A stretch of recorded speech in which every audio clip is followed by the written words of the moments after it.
Bukit Tinggi, Sumatera Barat, tanggal 3 Juli tahun 1886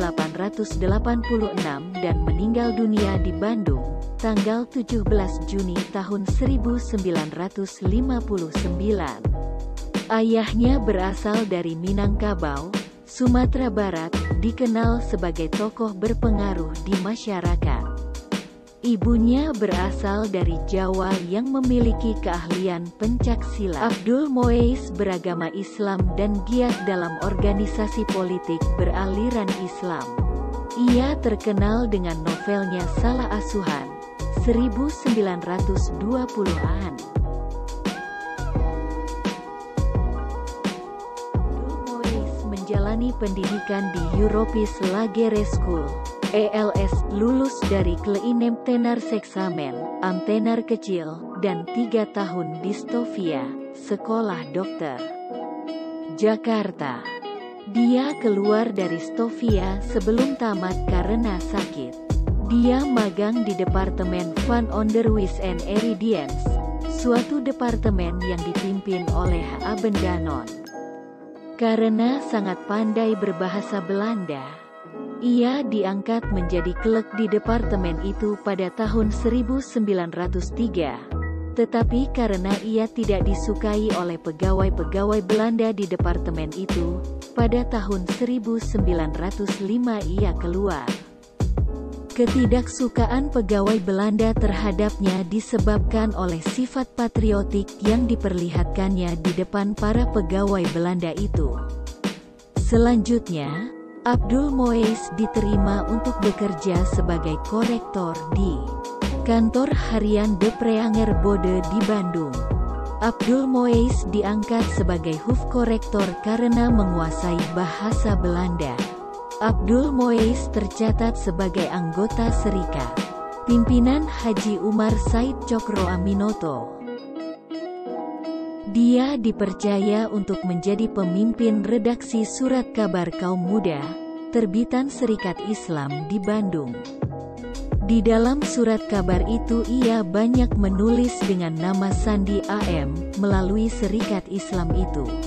Ia giat dalam gerakan untuk memperoleh otonomi yang lebih luas bagi Hindia Belanda. Sebagai anggota delegasi Komite Indiwerbar, Panitia Pertahanan Hindia, di tahun 1917 ia berkunjung ke negeri Belanda. Sepulangnya dari negeri Belanda, ia tidak menemukan lagi kaum muda karena surat kabar itu telah dibredel. Atas usaha Datuk Tumenggung di Jakarta, Serikat Islam dapat menerbitkan harian neraca dan Abdul Muwais diangkat menjadi pimpinan harian itu. Dia dilantik menjadi anggota Volksraad, Dewan Perwakilan Rakyat, yang dibuka secara resmi tanggal 18 Mei tahun 1918. Karena terjadi pertentangan dalam tubuh Serikat Islam, ia meninggalkan Jakarta dan kembali ke Sumatera Barat pada tahun 1923. Di Sumatera Barat ia meneruskan gerakan politiknya. Abdul Muwais memimpin harian Utusan Melaju dan harian Perubahan yang dengan gigih melawan segala kebobrokan Belanda.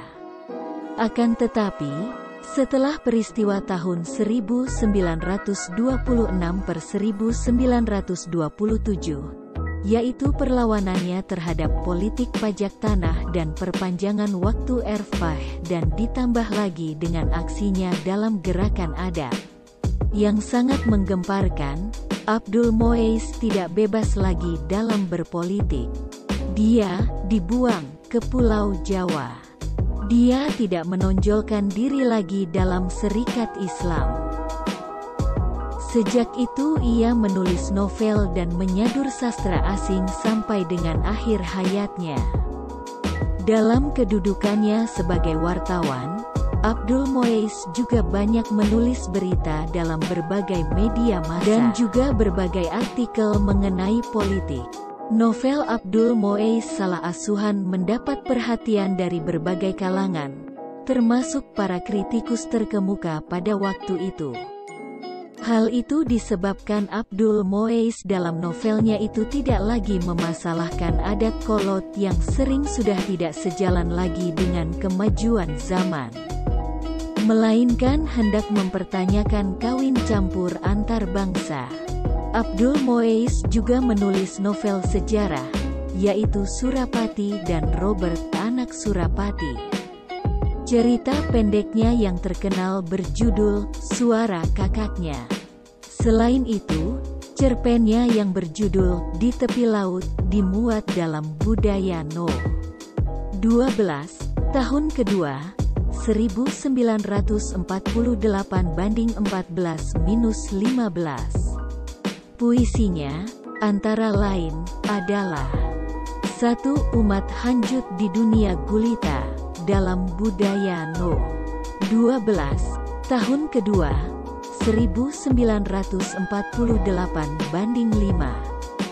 2. Insyaflah, dalam Budaya No. 4, tahun ketiga, 1948-4. 3. Kenangan, dalam Budaya No. 12, tahun ketiga, 1948-3. 4. Kujunjung, dalam Budaya No.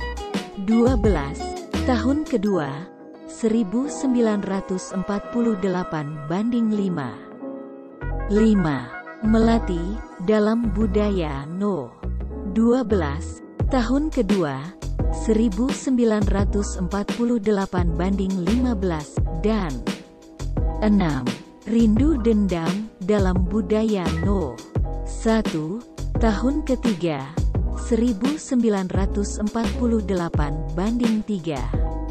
Abdul Moais menerjemahkan Tom Sawyer karya Mark Twain ke dalam bahasa Indonesia dengan judul Tom Sawyer Anak Amerika dan Don Quixote karya Cervantes ke dalam bahasa Indonesia. Cerita anak-anak yang berjudul Sebatang Kara merupakan saduran dari karya Hector Malot. Theo mengatakan bahwa Abdul Moais adalah orang yang termasuk golongan pertama sastrawan Indonesia yang nasionalis. Sementara itu, Pamusuk NST memasukkan Abdul Moais ke dalam Angkatan Balai Pustaka karena Abdul Moais termasuk orang yang menerbitkan novelnya di penerbit Balai Pustaka. Karya-karya Abdul Moais muncul pada tahun 1920-an dan awal tahun 1930-an. Abdul Moais dikukuhkan sebagai pahlawan nasional dengan surat keputusan SK Presiden Republik Indonesia No. 2183/59 tanggal 30 Agustus tahun 1959.